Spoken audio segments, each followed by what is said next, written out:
di balik cerita, menghadirkan cerita di balik cerita. Klik like dan subscribe untuk berlangganan.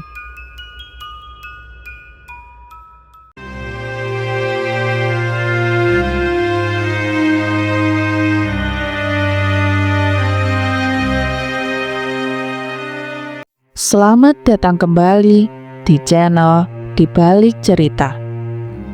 Kali ini, Di Balik Cerita akan mengupas kisah nyata berupa kejadian kriminal. Sebuah kejadian yang terjadi di Indonesia, negeri kita ini. Kejadian tragis yang berawal dengan sakit hati hingga berakhir pembunuhan. Nanang Irawan alias Gimbal membunuh Sandi Permana, si aktor sinetron Mak Lampir. Polisi mengatakan bahwa Nanang nekat menghabisi nyawa tetangganya itu lantaran sakit hati.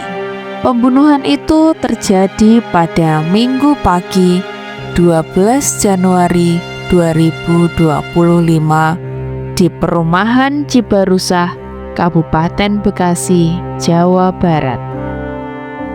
Seperti apa kronologi kejadiannya? Mari kita simak bersama.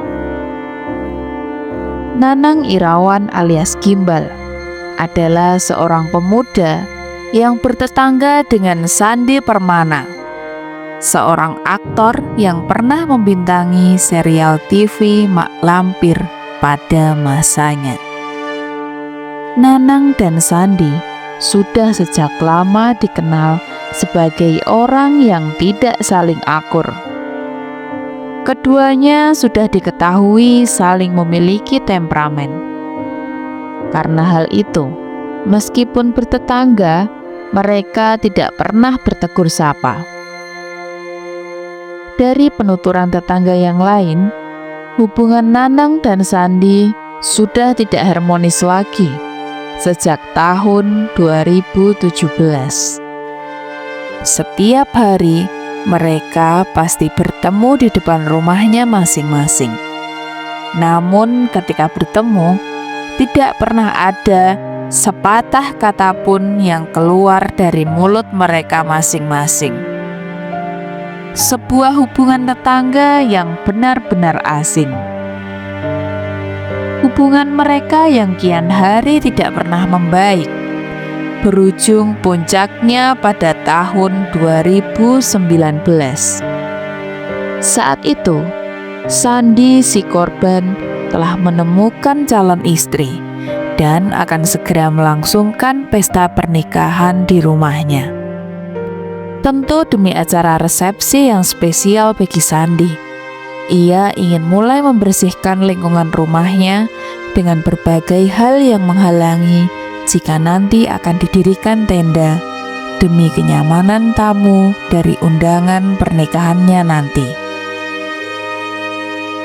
Ketika Sandi dan keluarga mulai membersihkan rumah di halamannya, ia menyadari ada sebuah pohon di pekarangan tetangganya yang merupakan milik Nanang. Pohon itu dirasa akan mengganggu tenda yang akan didirikannya nanti. Sontak saja, tanpa izin, Sandi langsung memotong pohon tersebut. Dari hal tersebut, tentu saja semakin menyulut emosi dari Nanang yang memang tidak pernah akur dengan Sandi. Sandi dirasa sudah lancang menebang pohon di pekarangan Nanang tanpa seizinnya. Sandi pun tidak mau mengalah, karena baginya itu hanyalah hal sepele saja yang tidak perlu dibesar-besarkan.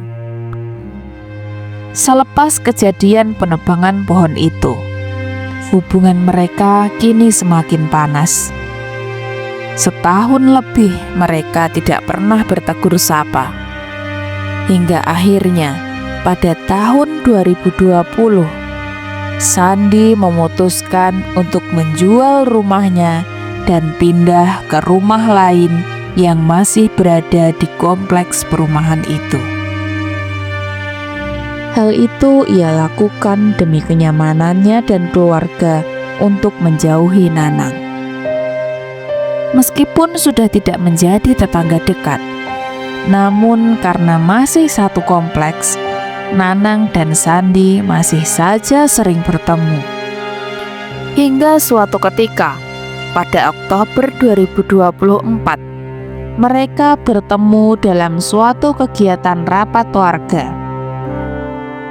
Dalam pertemuan itu, Nanang dan Sandi terlihat saling adu cekcok karena pendapat mereka yang berbeda. Hal tersebut juga dipicu karena mereka berada di beda perumahan yang saling menuduh bahwa mereka bukanlah warga yang sama. Begitulah kejadian yang selalu saja ada cekcok di antara Nanang dan Sandi. Hingga tibalah pada kejadian naas yang diterima oleh Sandi. Pagi itu, hari Minggu, Sandi sedang menuju ke suatu tempat dengan mengendarai sepeda motor miliknya. Sebetulnya tidak ada niat apapun. Sandi memang hanya melintas melewati di depan rumah Nanang. Saat Sandi tiba di depan rumah Nanang, terlihat Nanang juga sedang berada di depan rumah. Nanang sedang sibuk memperbaiki sepeda motornya sendirian. Entah apa yang terjadi saat kedua mata mereka bertemu.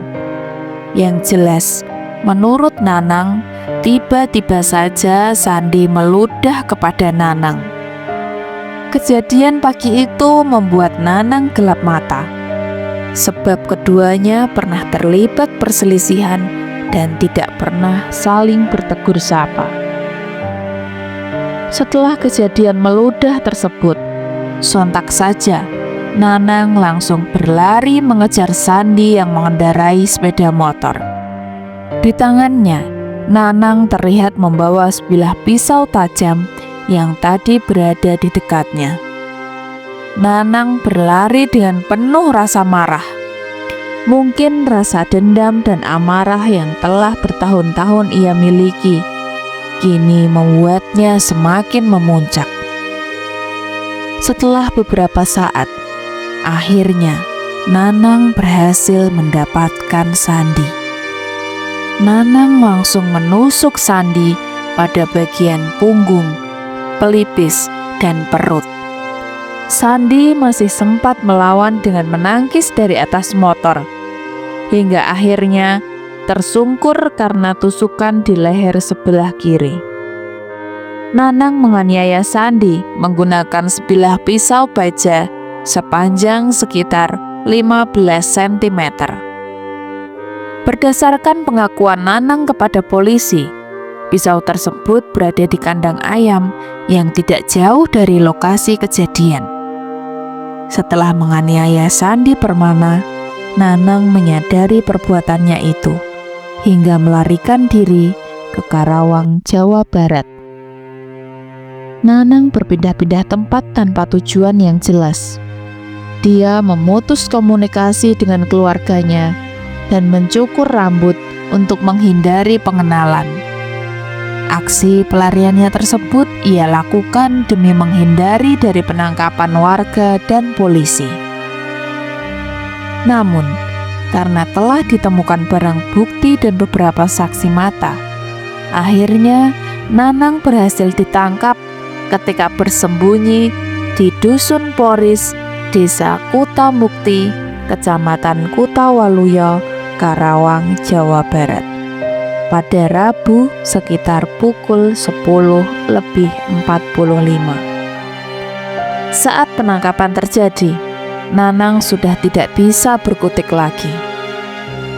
Atas perbuatannya tersebut, polisi kemudian menjerat Nanang dengan pasal 338 dan 358 KUHP tentang pembunuhan dan penganiayaan dengan ancaman hukuman 15 tahun penjara.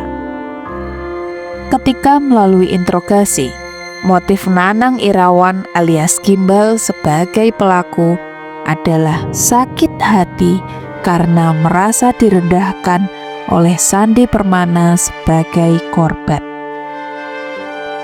Itulah kawan cerita, salah satu peristiwa kriminal yang terjadi hanya karena sakit hati yang berujung maut. Mari kita doakan sejenak supaya almarhum Sandi Permana mendapatkan tempat terbaik di sisi Tuhan Yang Maha Esa. Dan semoga dengan kejadian ini dapat menjadi pelajaran bagi kita semua. Bagaimana pendapat kalian? Silahkan tulis di kolom komentar. Dan pastikan juga kalian sudah menekan tombol like dan tombol subscribe agar tidak ketinggalan dengan kisah-kisah selanjutnya. Karena di balik cerita masih ada cerita.